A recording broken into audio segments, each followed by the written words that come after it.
Hail to you, viewers, members of Virtual Mystics, who I am actually making this video for. Welcome to the Elder Futhark Rune Divination 101 series.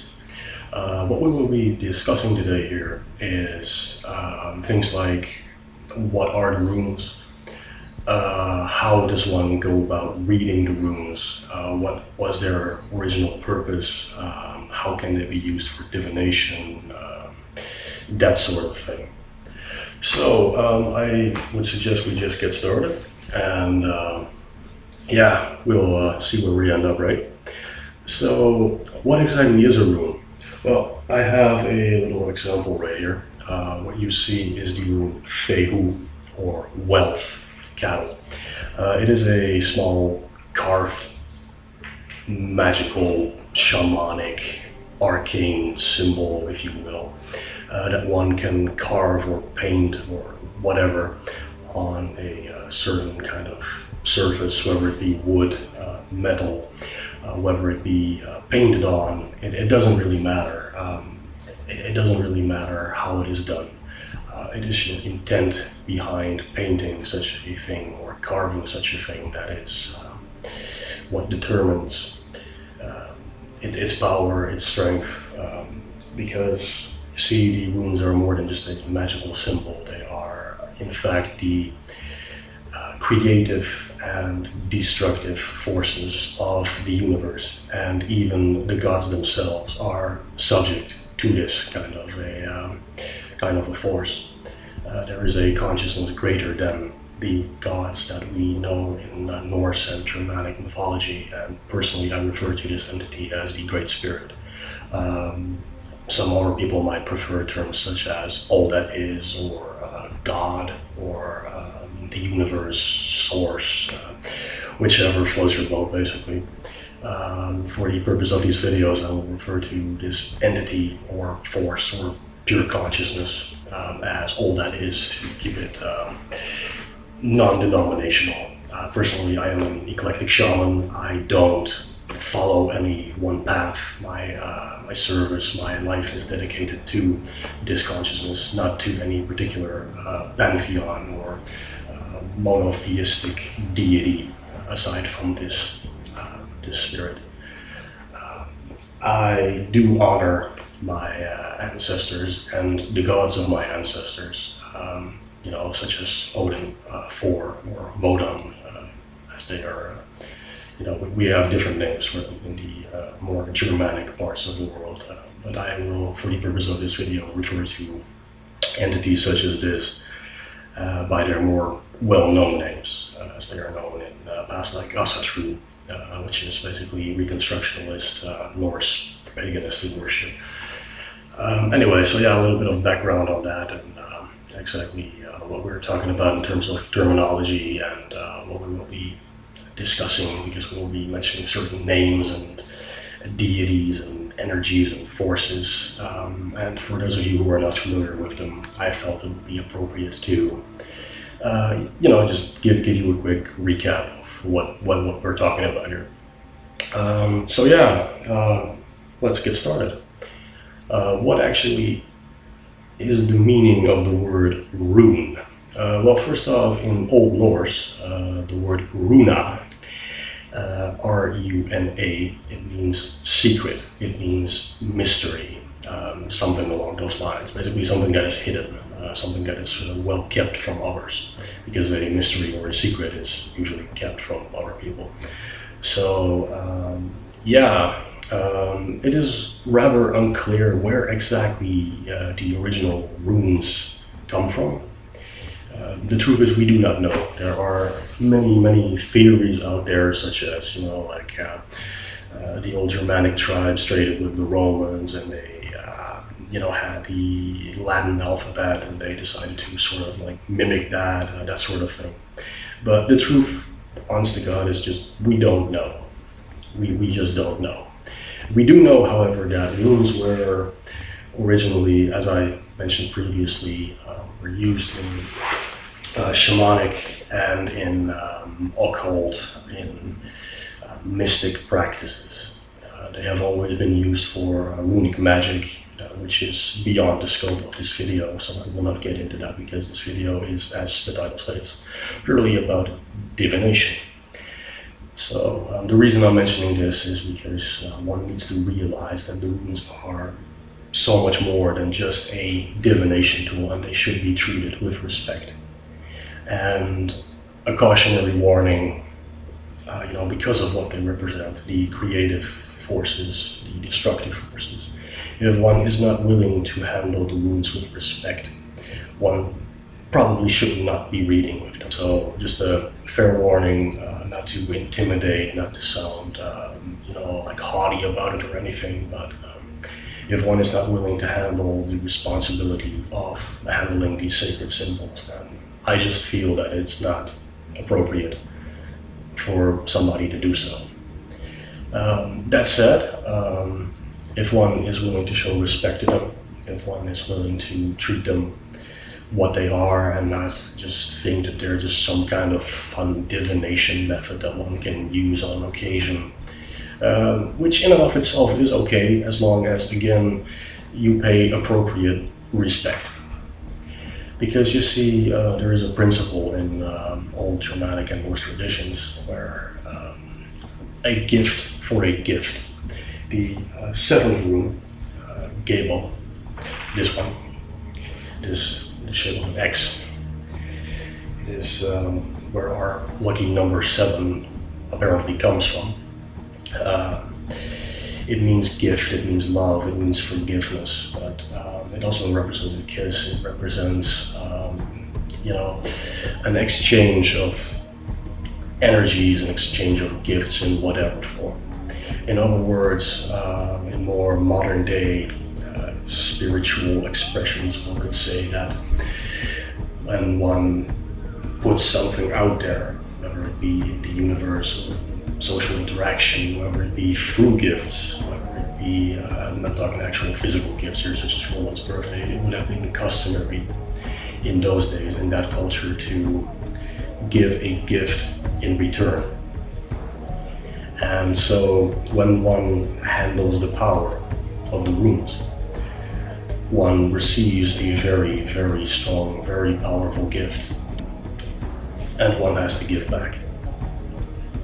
So when one starts working with the runes in all seriousness, this is something that one needs to keep well in mind. Now that sounds intimidating, but it doesn't have to be. For example, my way of giving back to these forces is making videos like this, is spreading awareness of it, is talking about it, is being passionate about it. And in that way, I give the gift of increased exposure, awareness, whatever you wish to call it. So it doesn't have to be scary, you don't have to go bring blood sacrifices. That's not what it is. But when you receive a gift, do something with it. To illustrate my previous point, I feel that the story of how the Norse chief god Odin actually acquired the runes would do well to illustrate all that I just mentioned.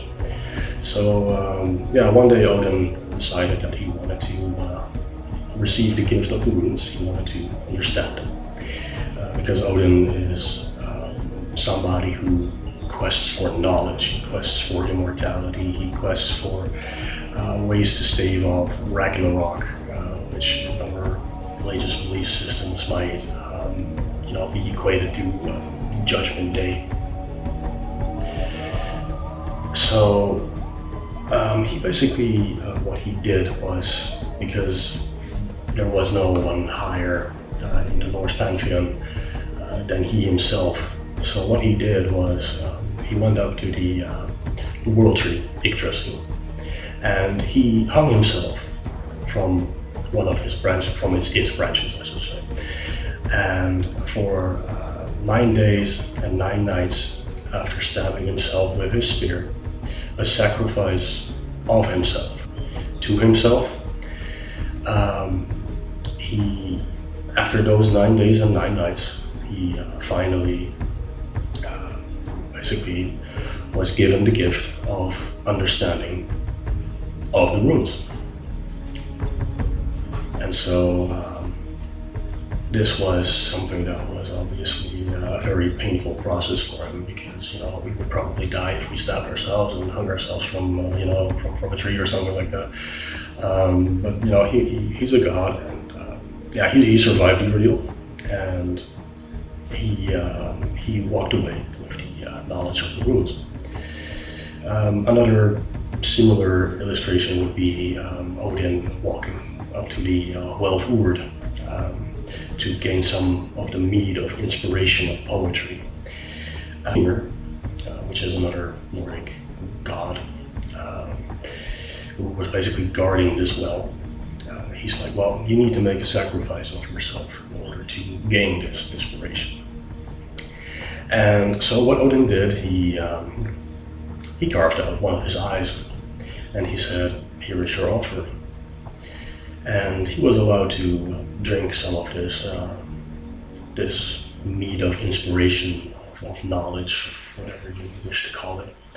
Now, I know that some of you may think this is very, very dark, and you know, as I said, obviously we do not need to go around carving our eyes out or whatever. It is simply to illustrate what is the principle of a gift for a gift. If you want power, one must be willing to sacrifice for it in some way, shape, or form.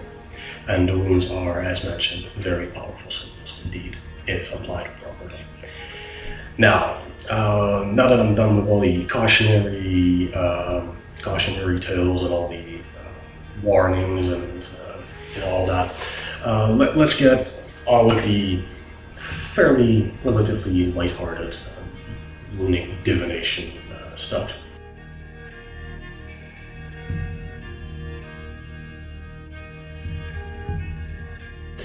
So, what I will be talking about is the Elder Futhark. The Elder Futhark is, as the name might suggest, actually the older Futhark system. Now, how did it come by the name Futhark? This is actually fairly simple.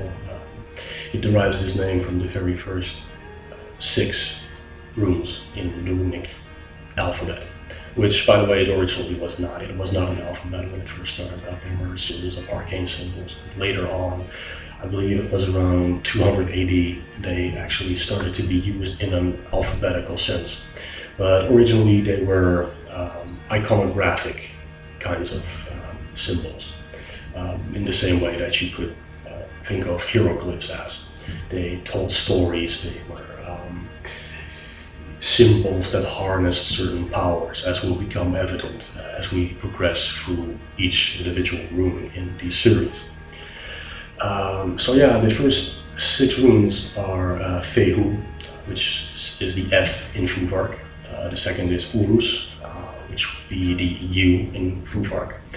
The third one is a bit more tricky. It is a rune called Furisas, or Furs in the younger Futhark.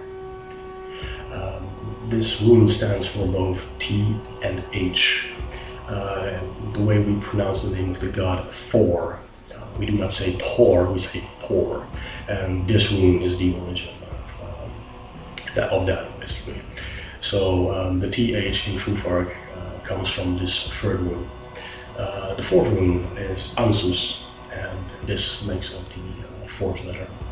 I should say the fifth letter, excuse me, which is the A. Then we have Raivo, which would be the R. And then the last one, it looks like a C, but it is actually a K, Kauno, or Knas. So basically Futhark. And yeah, so that's how it comes by its name. There are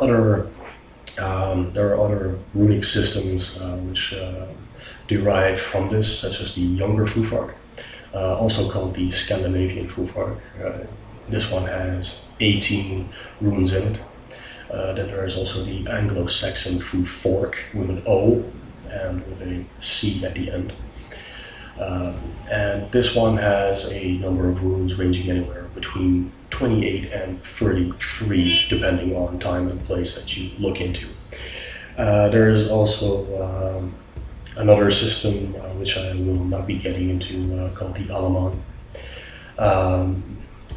And I will also not be getting into any of the other offshoots or descendants from the Elder Futhark. So we will purely be focusing on the rune set named the Elder Futhark, which consists of 24 runes. Now, the way they are divided is in 3 rows of 8 runes each. So these rows are called eights. A-E-T-T, or A-tier, I should say, in plural. Now, a single 8 is written as A-E-T-T. I will be adding descriptions and spelling and all that when I'm editing this video. So anyway, each 8, as one might expect from the way it sounds, contains, like I said, 8 runes. So the first 8 is called Freya's 8. The first rune in the first 8 is called Fehu, as I mentioned. The second 8 is called Hagal's 8. Hagal, or Hagalas, is in fact the first rune in the second 8. Now, Hagalas, or Hagal, is in fact also sometimes called the Mother Rune. This is a fairly complicated issue for first-time viewers, I suppose, but it is also kind of beyond the scope of this video. And because we are going to be doing divination, I am just going to go through the runes individually from Fehu all the way to Dagas, which is the last one. And I will leave out all the technicalities such as that. But yeah, so this second 8 is sometimes also called Himdal's 8. I personally prefer to use the term Hagal's 8 because I feel it is much more appropriate.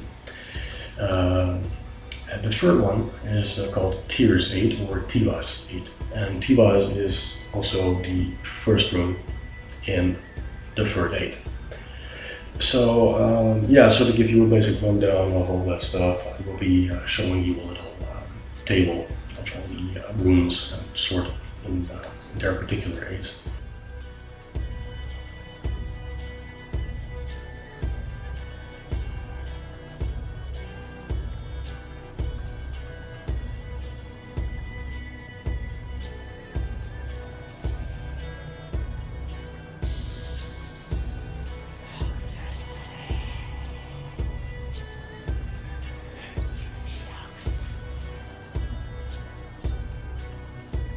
So we honestly, like I mentioned earlier, do not know for sure if runes were in fact used for divination originally.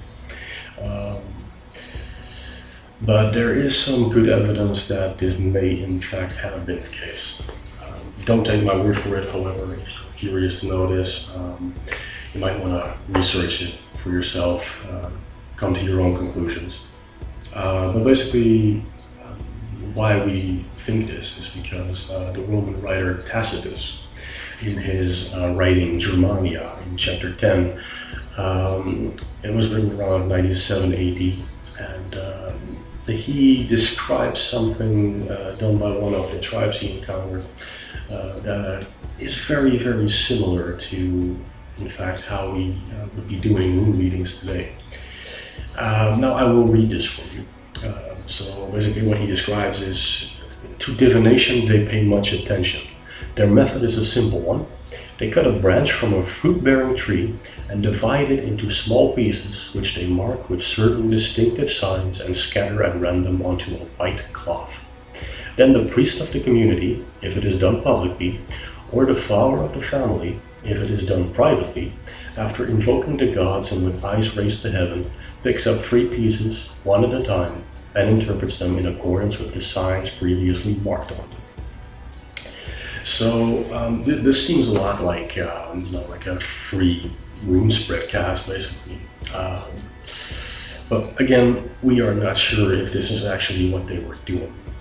So I am going to leave it in the middle for you to decide what you wish to believe, what you think you may draw from that. I am not going to put out there what I think about it. It is not my place to do so. I'm not a historian. I don't know. But basically, yeah. So this, I suppose, was a little bit of background for the runes. This will be the first video. I will be making another video after this one to provide you some small clues on, how to do a rune reading, in what way you can interpret runes, etc. Before we get started on the actual individual runes and what they mean, what they can mean. Because you see, the runes are very intuitive, because it kind of depends on the question what they may mean and what they, it is very much so up to your intuition to interpret them in the circumstances or in relation to the question that you're asking about. So yeah, I think that about covers it, and I hope to catch you next time. Hail to you.